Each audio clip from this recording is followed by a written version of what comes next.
Welcome to episode number 108 of probably the best fitness and nutrition podcast. I'm Bradley Schneller, owner of Stacked Coaching, and today we have a repeat guest of Dr. Maysa Hannawi, Director of Fitness for Stacked Coaching and owner of In the Box PT.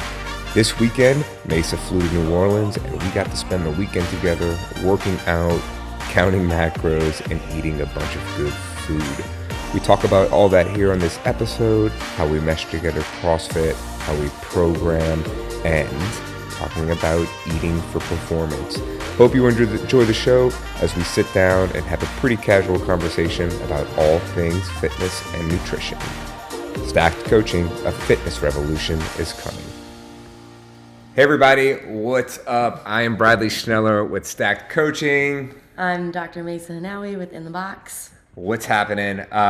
We got together this weekend. Maysa came in for us to do some programming for some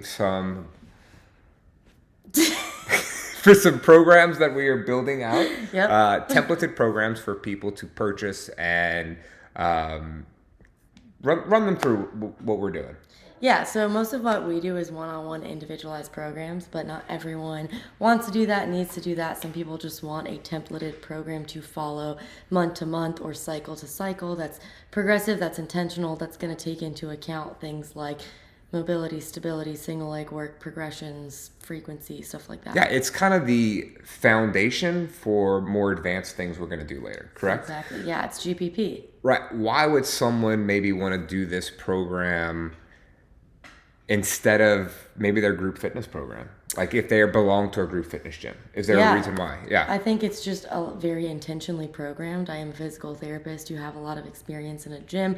So a lot of gym programs, unfortunately, are pulling together different workouts, not programming with a bigger picture, with cycles, with weeks at a time. Sometimes it's just day to day. So this is taking into account stability, mobility, right to left, volume control, and like slow incremental progressions over time. Yeah, I like it. So let's talk about our weekend because we had fun. You came down for Saturday. We ate so much food. We ate a ton of food. Sunday morning, we woke up and I lived in your world for a little bit and you lived in my world for a little bit. Mm-hmm. And what does that mean? So that means that I did Maysa's fitness program this weekend, which is the most working out I've done in a really long time. It was a lot of fun. A lot of fun. And Maysa ate like I would eat. Yeah, it was I basically great. Controlled her macros the whole weekend. Yeah, so I recently started doing nutrition coaching with him so we can kind of get the full experience of what we both do because he has been my programming client. I am slowly learning the world of macros. I feel like I have a decent understanding. What happened today? Today was very shocking. So we're adjusting a lot of my macros and I was surprised at how much food we consumed and how little calories it was. Yes. Yeah, and you were not hungry the whole day. No, and I felt like all we did was eat all day. And then it was much less than I typically eat just for eating, probably. And you also saw your abs in the mirror today, right? Yes, I did. For the first time. I think it was just better foods, probably. Better foods for what I need. Yeah, that's exactly right. Exactly right. So like for what you were trying to intentionally or achieve. So Maysa's goal as a nutrition client, it's different from a lot of other females' goals, right? And so I'm super excited about this. Most females start off around 12 to 1,500 calories, or even if we do a cut and then reverse out, they're still around 12 to 1,500 calories. Maysa's starting out at 1,800 calories, okay? Yeah, and that's even kind of low, I think. It is kind of low, but I said, trust me on this. We're going to flush out your system and then build up from there. And my goal is not weight loss, which is the kind of crazy. Yeah, so that's, tell everybody what your goal is. So my goal is mostly performance. I would like to be stronger as a functional fitnesser. Strength is my weakness. Mm-hmm. So I want to build mass. I want to get bigger, actually, which is, I think, a less common goal for girls, right? Your legs. Yeah, so I think your legs are great. I'm very top heavy, as most people know. My biceps and my quads are the same size. This is the first time that I have seen Maysa in person. We've known each other like over a year and we've talked a ton. We've never seen each other in person. The internet's crazy. It is. It's so wild. I feel like there's so many connections I've made through like digital programming with people all over the world. So my biggest surprise was two things. Maysa is tiny, okay? I am. Like, she is not tall at all. And she's jacked. Your upper body is jacked. Yeah, we're just going to make the bottom half of me match the top half. I'm in. Yeah. So Maysa's goal, as we talk about, and it's interesting because we're running a little challenge right now on adequate portions, and that's kind of timely to this. And so you came into this as like, you're like, I know how to track, like I've done that before. I know how to eat clean, which, now know why I say like I hate people's the terminology of eating clean, because it doesn't necessarily match what you were trying to accomplish. And if you hear me talk enough about nutrition, it's that there are no bad foods. There are foods that get you closer to your goal and foods that get you further away from your goal. So for Maysa tonight, that was ending the night with king cake and a bagel. It was so great. I think it was just interesting to me. Not that I think I eat super clean, but I eat generally good foods. My boyfriend is a chef, so we eat high quality meat, high quality fish.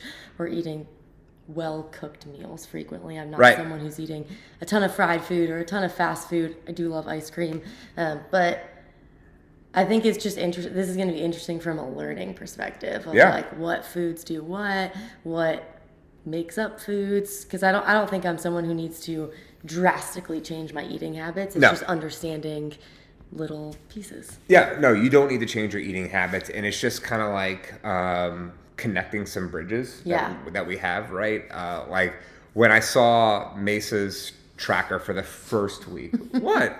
It was a little rough. It's fine. Well, no, it was like 1,300 calories, 2,500 calories, 1,400 calories, 2,200 calories, like up and down, up and down. And what we want to do is create consistency. And a lot of that was, and this is, if you're a female out there and you're listening to this, this is like the number one thing keeping you from AKA toning up, okay? Which I'm not opposed to using that. People use that. I know what you mean when you say build muscle mass. Toning up. You mean building lean muscle. Yep. Okay. And so Maysa was eating like some days like 60 grams of protein. Yeah, and then I'm like, what are you doing? Like, this is I don't eat a lot of protein, which I think I knew that. I don't think I knew how little it was some days. Right. But I think also my kind of goal in 2022, I almost said 2021. In 2022 anyways, is to get a little more structure in my life. Being an entrepreneur, you can very easily leave a ton of work tonight. You can not have a good schedule. So this is going to just add another layer of kind of structuring my day and discipline. So it's kind of nice. Yeah, but it was kind of fun today. Yeah. It was easy for you because I just kind of weighed everything for you and wrote it down. Yeah, but I think it, like, even over the past week, it's gotten easier. It's just like going to become part of the process. Yeah, and it's like finding out what works for you and what doesn't. And like, you're going to mess up, right? Like, you're going to mess up, and that's okay. Like it's like even when you're in fitness, it's not going to be perfect from the start. You get better as it goes with anything you do. And that's the big thing with weighing and tracking and figure out the right diet that works for you. So the other thing for Maysa was kind of reconfiguring her other macronutrients, which we aren't there yet because we're focusing on the protein and the calories. Okay. But the next thing that we will do is reconfigure her fats and carbs because carbs do store glycogen in your muscles, okay? And if they are storing glycogen in your muscles, that is contributing to building more muscle mass. So protein, carbs, fat makes everything taste good, okay? But if we have to have, like, if we want to put the majority of our calories towards building muscle mass, it has to be protein and calories as the large portion of our caloric intake, and fat a little bit less, because if you go over whatever your maintenance is or growth, you will gain weight, which she's trying to do. But I'm pretty sure you don't want to just get fat along the way. No. I want the 300-pound deadlift. 300-pound deadlift. It's coming. Yeah, you're close, right? Yeah, very. Yeah, you're super close. Yeah, so that's what's going on with that. I'm super excited, and let's talk about fitness. So you did your first a lot of first movements for the first time in a long time. First time in a long time. Yeah. So today I snatched for the first time in about 3 years, and it was so funny because at first I was like, no, I'm not going to do this, and then you kind of convinced me to do it. Like at a you didn't safe weight. Yeah, you It didn't wasn't- I started out at 95 pounds, and I'm like, okay, this is easy, and I progressed to 145 for a 3-position snatch, which is not great by any means. Like there's But for the first time snatching. but for the first time in a long time, and I was fine with it. It felt good. It felt comfortable. It was a little bit challenging, which was all I needed. And I'm like, oh yeah, this was fun.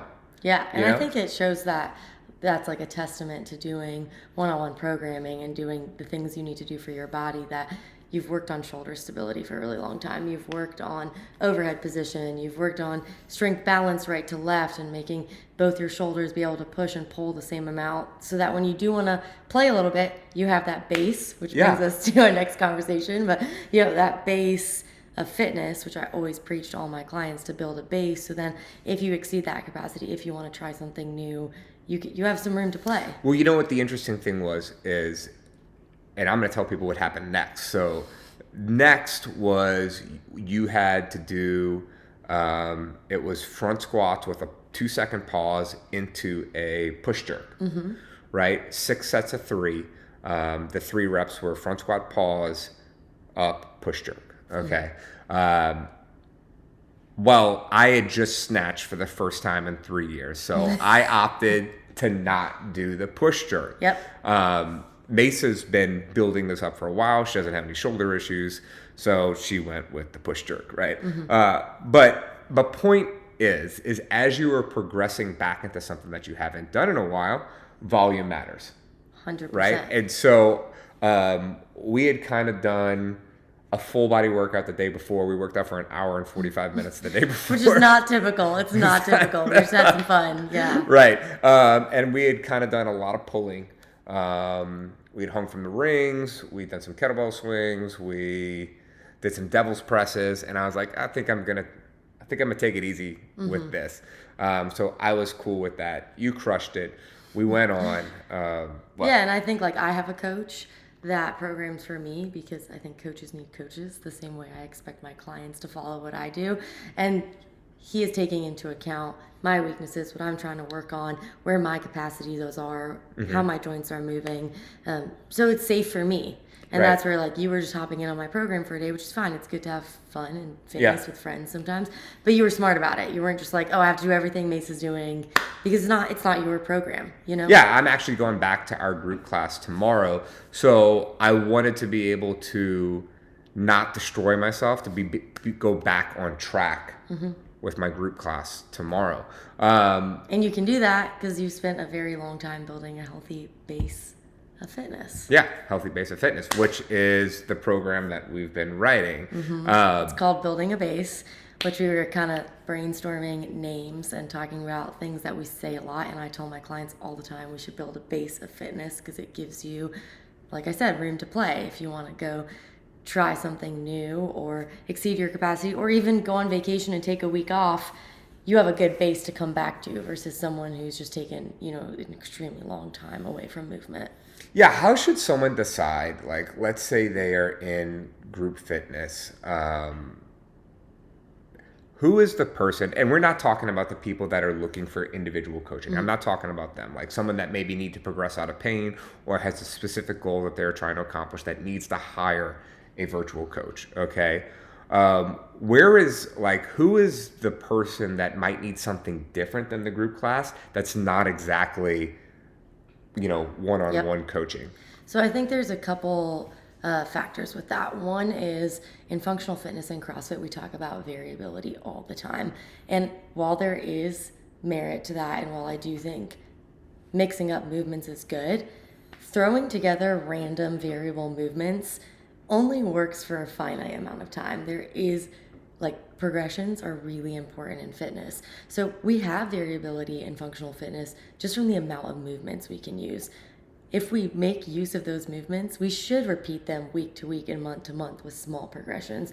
So I think someone who's just... Some group classes do that. Yes, I do that. I work that into our group programming. Yeah, 100%. I work that 100%. into our group programming. Yeah. But I think that's not always the case, but you're you are building a base with your Right. With my gym. clients, yeah. Yeah, and I think sometimes people are just, throwing together workouts, stealing things off Instagram, doing a hero WOD, doing a gym program, hopping in with their friends, and they don't have a good, consistent week to week, month to month plan.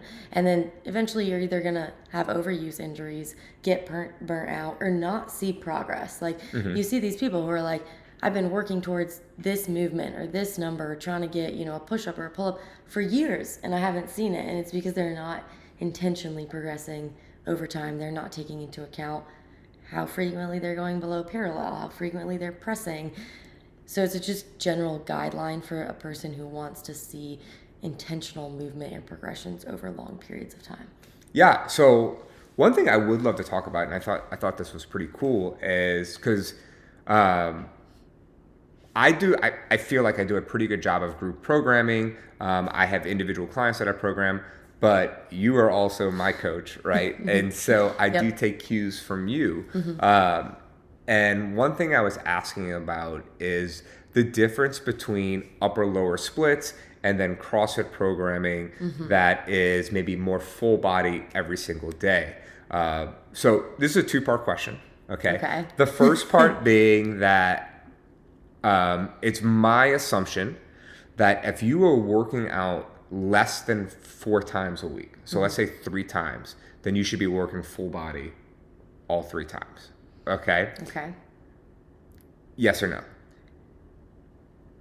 I will say most of the time, yes. Okay, when would it not be appropriate to do full body if you only lift weight or resistance train 3 times a week?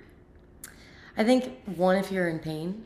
So if you have like a shoulder issue or a hip issue or a knee issue, it's sometimes helpful to divide it into more of a bodybuilding upper or lower, because you can control. When you do full body, it's harder to control how much you're using a certain joint or how you're introducing volume. So when people are working out of pain, it's much easier to do a more upper lower body split and then work them into full body. But for someone who's healthy, who just wants to get in, get out, get fit 3 days a week, I would say full body is fine. Okay. So then we talk about, the 4-person or more and a more traditional upper lower split. Give me the differences then between when it's appropriate to program maybe full body every single day. Like that is definitely more CrossFit style of programming. Versus a more intentional like upper lower split like I program my group class. And I know there might not be no right answer, but like what is the difference? Yeah, I think that one depends on the goals, obviously, what someone's looking to accomplish. I think in good functional fitness, CrossFit, whatever you want to call it, programming, there are, even though it's more full body, there are splits. Like you're only hinging on certain days. You're only doing push-pull on certain days. Maybe the conditioning portion has some mixes of that. But as far as strength and like your more specific sets and reps movements, you are dividing that in some way, whether that's squat versus hinge versus overhead. Ooh, I almost had a muscle spasm in my hamstring just now. from all the deadlifting we did.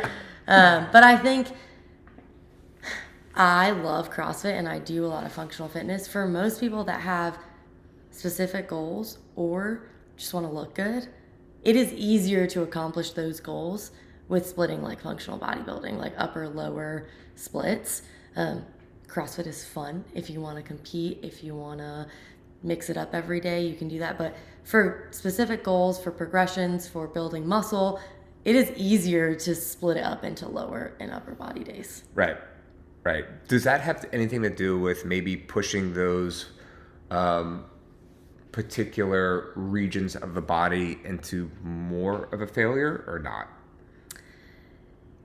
Yeah, I think that maybe has a little bit to do with it. I would say more so you can fatigue a certain body part in a day. You can also do, like, if I have a lower body day that's focusing on quads, I can squat, I can do single leg stability, I can attack like a lunge, I can attack a goblet, I can attack like a tempo, all the things to do with that body part, that movement pattern, and then move on. It's harder to piece all of those components together when you're trying to do full body every day. Does that make sense? Yeah. I mean, like, let's talk about yesterday, right? Okay. So we had a warm-up that was rather extensive, 11, 12-minute warm-up. Okay. After that, Wait, I'm going to pause there because I have so many clients that warm up for like 30 or 40 minutes. Holy cow. Yeah, when I get them and I change that feel the need to warm up for that long. And we just said 12 minutes was an extensive warm-up. So just let that process. Why would someone warm up for 40 minutes? They shouldn't, but I have so many people that are like, oh, I need to, roll out for 20 minutes. Can we talk about rolling out? Yeah. All right. We can. We've gone all over the place. I know, but that's okay. This is a hodgepodge of stuff. Nutrition, fitness, programming, all that stuff. The person that rolls out for 20 minutes, they're like, oh, I just need to roll out. Like, where's your crazy roller with the death chamber on it, Yeah. What's going on there? They've probably conditioned themselves over time to feel like that's doing something that it's not. That's old school CrossFit. It is. So I will just give my kind of couch stretching. Lacrosse balling. Lacrosse, boom. Yeah, I think so. I'm not against rolling. I'm not against manual therapy. I think that... Who's against manual therapy? I mean, I think it depends on the explanation that's going along with it. Right. So I think people believe frequently that rolling hands-on lacrosse balls is altering their tissue composition or changing something. It is not. It is a central nervous system response. It's the same way, in the most rudimentary way. If you fell and scraped your knee and then I kicked you in the balls, you would forget about your knee hurting. So if you have... It's like when you have a headache and you pinch right here really, really hard and this hurts and now you forget that your head is hurting. Yeah, it's literally the gateway theory. So your brain has a gate and can only take so many stimulus at once. So if you roll out, you're just changing that threat response. But it's temporary. It's a very temporary relief. It's not addressing the thing that's causing you to feel that tightness. So if you want to do it to feel good, go ahead. It's not an effective warm-up and it's not creating any long-lasting change. So just understand why you're doing it. And I always say, time is so valuable. Most people who have jobs and lives and families cannot spend hours upon hours in the gym. So don't waste your time in the gym doing something that's not getting you closer to where you want to go. Now, if you have the time, have fun. And it makes you feel better, it's not hurting anyone. No, right? But just understand that you're doing it to make yourself feel better, not because it's changing your muscle length or anything like that. Okay, cool. All right. So we finished our extensive warm-up of 12 minutes. All right. Okay. And we do a 3 sets, 5, 4, 3, 2, 1, deadlift, and dips. Okay. So for those of you at home, that's 15 reps of each movement by 3 sets. Yeah. Okay. We were building weight on the deadlift and the dips. Yep. Each set. So push-pull. Yeah, push-pull. Okay. Full body. Yep. Full body. Yeah, I mean, we're almost hitting everything there minus the quads. Yeah, minus right? the Like squat. almost your whole body minus the quads. So that is pretty good. After that, we did handstand push-ups, double unders, and a handstand walk. Mm-hmm. Intervals, yep. What? Like intervals of that. Yeah, intervals of that. 3 sets. Is 3 sets? Yeah, 90-second rest. 3 seconds, 90-second rest. Okay. From there, we did 30, 20, 10 GHD sit-ups. GHD, it's been a long weekend. Sit-ups. GHD sit-ups and kettlebell swings. swings. And then after that, we did 50 toes to bar. Every break, you do 10 devil's press, single arm. 10 single arm devil's press. Mm-hmm. And then that was it. Yep. All and right. a little accessory finish. A little accessory. So, what's everything we did? Like, we hit the full body, right? Like, opening, closing, midline, Mm-hmm. what else, So I think my idea, if I had to guess, the intention behind that workout is a lot of flexion extension, opening, closing, working midline under fatigue. So handstand walks, believe it or not, it's shoulders, but it's a ton of midline. Handstand push-ups is a ton of opening, closing. Deadlifts, opening, closing. Toes to bar, opening, closing. So it's working that kind of midline endurance, if I had to guess. Obviously, I'm not writing it for myself because I don't like programming for myself. I think it's important to note that, one, I'm pretty much pain-free. I did have a knee injury, but I've worked out of it. We're progressing out of it. My goals right now are performance. This won't be the entire year. I just did a competition. It kind of lit the fire. I would like to do some sort of local competition. That volume is not every day. I have higher volume days and lower volume days. I will say for as much volume as it was. No, I didn't feel like it was too much. Paper, it was really intentional. I was doing push-pull. Had like specific rest. It was complementary movement. I also felt like nothing was too aggressive in terms of volume for that specific set of work. Mm-hmm. Right? And the intensity was pretty... It wasn't like 5 rounds of 30, 40 reps. You know what I mean? Quick spurts, kind of. Right. And the intensity was never like unsustainable. Yes. Yeah, which I think is huge. Like you can have a lot of stuff programmed in and it not be a lot of volume. Yeah, and I just made a post about this that I don't think high volume training is a bad thing. I think you can most definitely achieve your goals without it. I think it's a good path for some people. I think it's not usually the volume, it's the type of volume. So people that work out for, whatever, we worked out for an hour and 40 minutes, but people that are doing that on a regular basis are typically just grabbing a bunch of pieces, throwing them together, and calling it a workout. If you're like, you very rarely do people have that much time filled with really smart volume. Are there specific movements that people should avoid when it comes to volume? No, it's pairings of movements. Okay. So nothing, like you said, nothing we did was super high rep. We didn't like deadlift and then the next day hinge again. Right. A ton. I think it's when you have a coach, they're programming long periods of time. So if they're putting in high volume, they can look at those movements and not repeat them in the next 2 days. Look at where you had high intensity, where you had low intensity, and kind of complement that throughout the week versus someone just doing 3 hours of work because they're doing 3 hours of work, and programming to someone's capacity. Like if we said, it depends where your maxes are. So if there's 50 toes to bar in a workout, the idea for us for that was to do it in a couple sets. If you can only do 5 toes to bar at a time, that's a really stupid workout for you to do. Right. So I think knowing your capacities and your limits and what you're kind of testing with that. The interesting thing, we go all over the place with this, but we were talking about hinging. Tell me if I'm wrong. Yesterday was a lot of heavy or explosive hinging. Mm-hmm. And today, correct me if I'm wrong, but we did 18 reps of snatch. Mm-hmm. But because it's snatch, it limits the amount of weight we can do. We also did it from the high hang and from below the knee. So 2 of those, or 12 of those 18 reps weren't a full hinge, right? We did some rowing and sandbag cleans. Yep. Okay. But the rowing is not heavy in terms of resistance. Mm-hmm. So that hinge is lighter. Yep. And the sandbag cleans, we did 15 reps.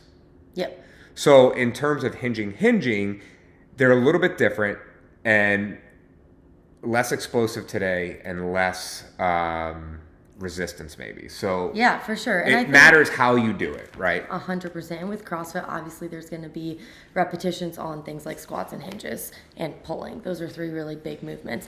But you're totally right. You can play with the types of hinging you're doing, the types of squatting you're doing, whether it's heavy, whether it's light and high volume, where you're hinging from, the ranges of motion. And we also had squats in there today, and it was much more squat dominant, I would say, as far as the full workout. And then with CrossFit, you have a somewhat of a hinge and a clean, a hinge and a snatch, a hinge and a deadlift. So thinking about, and like you said, rowing, all of those things and how you can kind of spread them out throughout a week in a way that's not going to exceed capacity. I also didn't wake up and after not working out for months, just do a program like this. We've kind of worked up to this over time. Yeah. Okay, cool. So I was talking to Emily this past weekend, and Emily was telling me, and this is a perfect place to talk about this, is that my messaging for my gym is confusing. Okay. Because I am a CrossFit affiliate, but I also talk shit about CrossFit constantly. Okay. And I am actually one of the only CrossFit affiliates left in New Orleans. There's some other ones, but a lot have let go of their affiliation along the way. And there's a lot of new gyms that's popped up that are not actually CrossFit affiliates. I still am a CrossFit affiliate. You've seen my programming, okay? And you've heard me talk about CrossFit a lot. Like, I believe in CrossFit as a methodology. Like, there's a ton of things I love about it. I think that thing I am trying to escape and run from is the stupidity that is rampant among affiliate owners across the nation and that you see on the internet. And the problem is that there's so much of it and they're so mother freaking loud, all right, that people start to think that's what CrossFit is. Thoughts?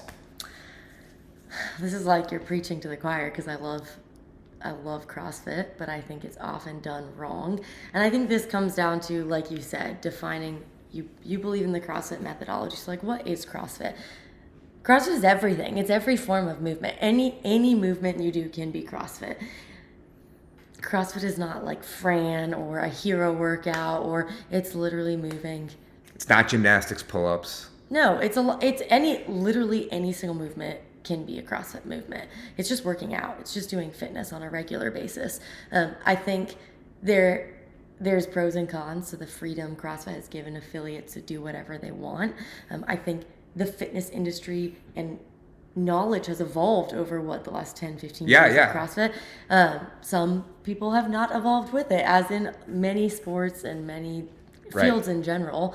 I don't think what you're doing is moving away from CrossFit. It's just evolving as fitness evolves. But there are always traditionalists that are gonna want to, die hard on working out in the garage and laying on the floor dying in dirt every single time they work out, because they think intensity and volume over everything. But we've evolved past that, and we've realized that's not the best way to get the intended goal of longevity and health and fighting chronic disease and being healthy for a very long time.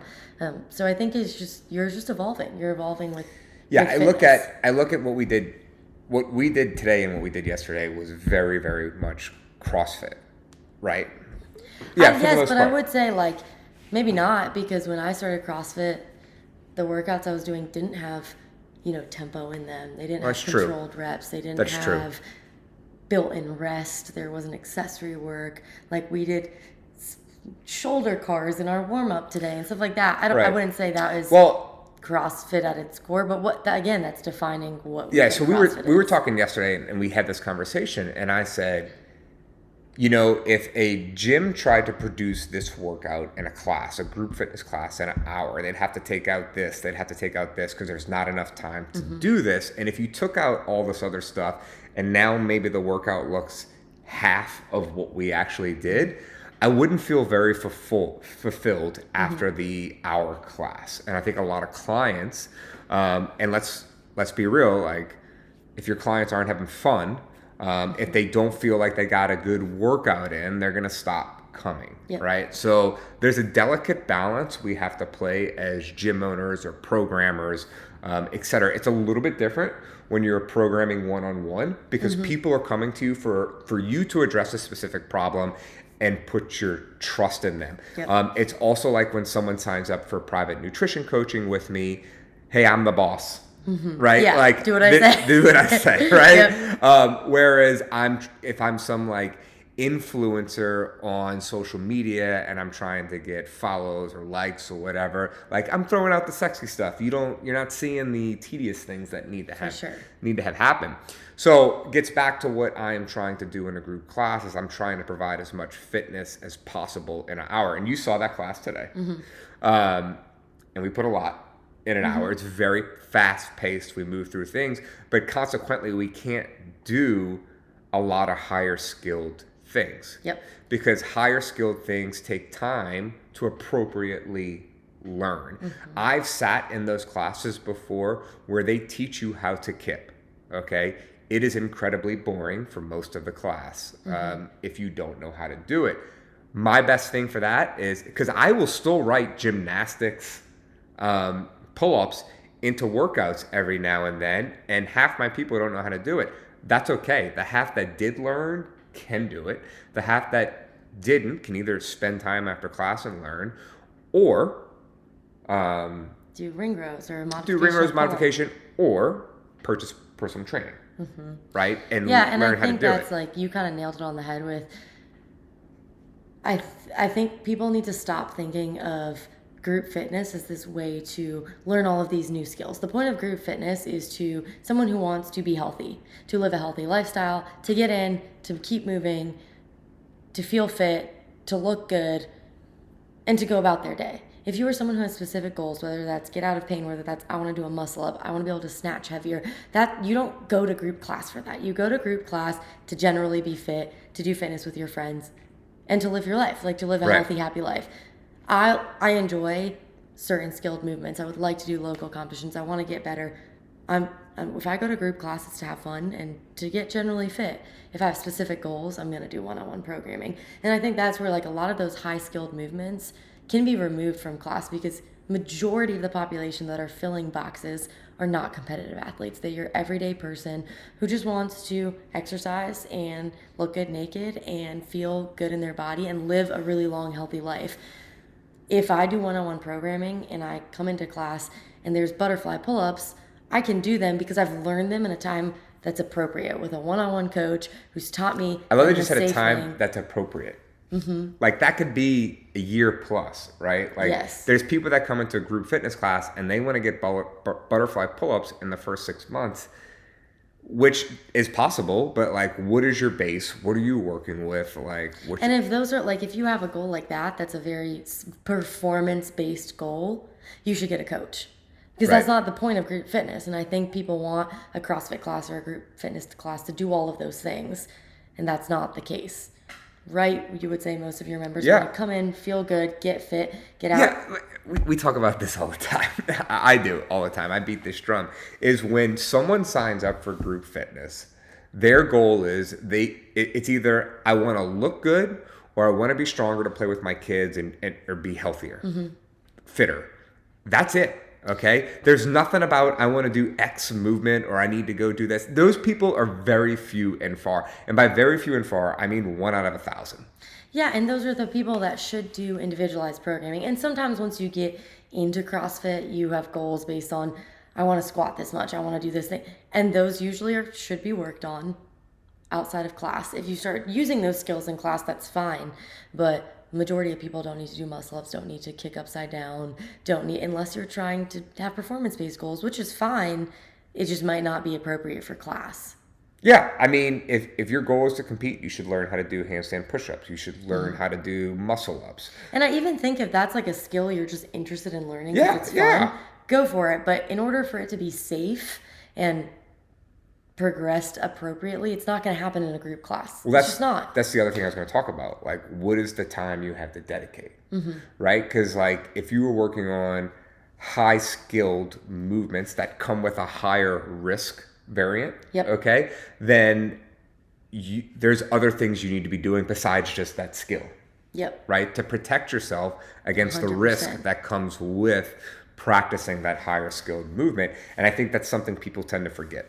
Yeah, it's why we say like you didn't do a ring muscle up for however long and then you were able to do that skill because you worked on all the components. Someone who doesn't have all that shoulder stability, strength balance, and just tries to do a ring muscle up, it's not safe. Right. They haven't been assessed. You don't know where they're at. So that's where one-on-one comes into play, whether you have specific performance goals, you want to get out of pain, or you just want very intentional progressions that are catered to your capacity. None of those things are the purpose of group fitness. I think people want a group fitness class to encompass all these things, and that's just not realistic. Yep, I agree. So if you're someone out there that's in group fitness and you're not getting what you need out of it, we have our base building program, and we have one-on-one coaching, and it doesn't have to be us. There's many programs out there that work well as well, and there are many coaches out there. I'm a big believer in our group class. It is very intentionally programmed, but if it's not what you're seeking, there are other avenues out there to get that. And also pay attention and try to decide what your real goal is. There's a lot of things that we have goals in the moment. It might not be our real goal, and we just have to remind ourselves to that. Like 100%. Sometimes in the moment for me, the goal is to eat half this king cake. But that is not my overall goal. That is taking away from my overall goal. So I have to remind myself what my overall goal is, which right now is to gain weight and get jacked as hell. We're doing it. We are doing it. And my goal is I'm trying to put on 8 pounds by April 17th. I was 6 pounds away a few days ago. This morning, I was 2 pounds away. So Lots of king cake. Lots of king cake and other stuff. So I need to slow that down so my head doesn't start to mess with my actual process. Yeah. So, all right. Anything to add? That was fun. No, that's great. Hopefully there's lots of more. When is base building going to be available, Maysa? It's coming very soon. Very soon. The drop will be on Instagram. You'll hear about it in the next week. I like it. Remember, the best things in life make you sweat. Bye, y'all.